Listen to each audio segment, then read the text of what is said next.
Hoje a gente vai mergulhar num momento que foi um verdadeiro divisor de águas. Uma crise e sua solução, tirada lá do capítulo 6 do livro de Atos. É uma história incrível sobre como o sucesso, por mais irônico que pareça, pode acabar criando o maior desafio de todos.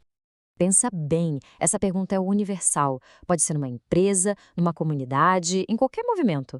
O crescimento muito rápido quase sempre traz umas dores de cabeça que ninguém esperava. E foi exatamente isso que aconteceu nos primeiros dias do movimento cristão. Muito bem, vamos montar o cenário.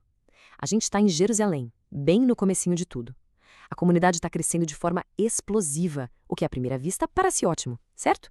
Só que por baixo dos panos, essa expansão toda gerou uma tensão que ameaçava rachar o grupo no meio. O problema não começou com um estrondo, mas com um sussurro, sabe? Uma murmuração. Com o número de seguidores aumentando sem parar, a logística para cuidar de todo mundo começou a falhar. E aí, um sentimento de abandono começou a se espalhar.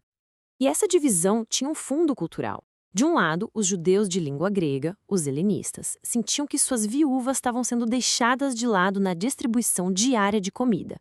Do outro lado, os judeus hebraicos, que eram justamente a galera que estava no comando dessa tarefa. Quer dizer, era um problema prático, de logística, mas que tinha um potencial enorme para virar uma fratura cultural bem séria. E então, como é que a liderança lidou com essa bomba relógio interna? A resposta dos 12 apóstolos foi, olha, surpreendentemente estratégica. O diagnóstico deles foi cirúrgico. Eles sacaram que estavam presos na parte operacional, se desviando da missão principal deles. E aqui vem uma grande lição de liderança. A solução não era de trabalharem mais, mas sim redistribuir o trabalho. Era a hora de delegar. E então, eles apresentaram um plano de ação genial de tão simples. Em vez de centralizar o poder, fizeram o contrário, distribuíram. Eles pediram para a própria comunidade escolher 7 homens para assumir a bronca, basicamente capacitando o grupo a resolver o seu próprio problema. E as qualificações exigidas são muito reveladoras. Eles não estavam procurando só bons administradores, não. Os critérios eram sobre caráter e espiritualidade. Gente de boa reputação, gente cheia do espírito e cheia de sabedoria. Isso mostra que essa tarefa, mesmo sendo prática, era vista como algo sagrado. 7. Um número específico, pensado. 7 homens teriam a tarefa de garantir que ninguém mais ficasse para trás, restaurando a harmonia dentro da comunidade. E aqui estão eles, os 7 que a comunidade escolheu. A proposta foi super bem aceita por todos. E homens como Filipe, Prócoro e, o mais importante para a nossa história, Estevão, foram selecionados. Guardem bem esse nome, Estevão, porque ele já vai virar o foco principal. E qual foi o resultado? Um sucesso estrondoso. A solução não só acabou com a divisão interna, mas também liberou os apóstolos para a missão principal deles. O resultado foi um crescimento tão explosivo que até um grande número de sacerdotes acabou aderindo à fé. Com a crise da comunidade resolvida, a história agora dá um zoom e foca em um daqueles 7 homens recém-escolhidos, Estevão. A solução para um problema interno está prestes a acender um conflito externo. Estevão não ficou só nos bastidores por muito tempo, não.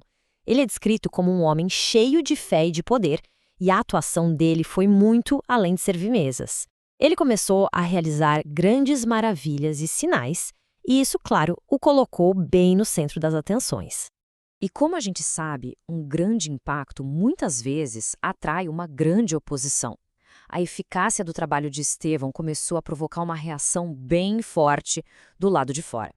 A oposição começou a se organizar em grupos. Membros de várias sinagogas, incluindo a dos libertos, que era formada por ex-escravos judeus e seus descendentes, começaram a bater de frente com Estevão em debates públicos. O resultado desses debates foi decisivo. Os oponentes dele simplesmente não conseguiam argumentar contra a lógica, a sabedoria e a força espiritual que vinha das palavras dele.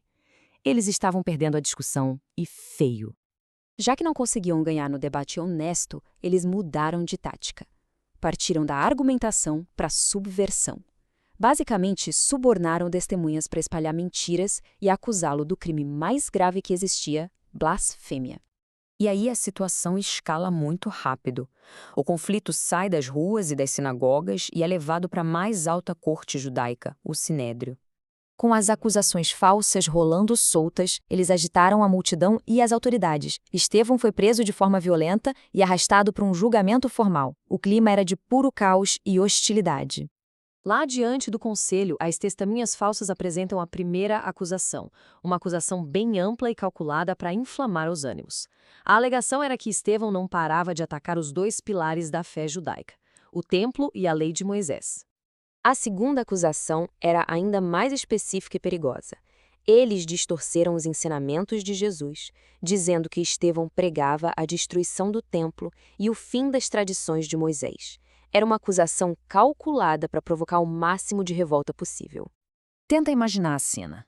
A sala está lotada de juízes, anciãos, escribas. As acusações pesadíssimas foram feitas. O ar está denso, pesado de tensão. E todos os olhos, cada par de olhos naquela sala, estão fixos em um único homem, Estevão. E nesse momento de pressão máxima, acontece algo extraordinário. O texto diz que quando olharam para ele, seus acusadores não viram medo nem culpa. Eles viram um rosto que parecia como o rosto de um anjo. Uma descrição muito poderosa que contrasta violentamente com a sujeira daquelas acusações. Então, o ponto crucial é este. No meio de acusações falsas, de um ódio palpável, o rosto de Estevão reflete uma calma divina. A pergunta que fica no ar e com a qual a gente encerra é: o que alguém com um rosto de anjo diz em sua própria defesa? O que ele diria a seguir?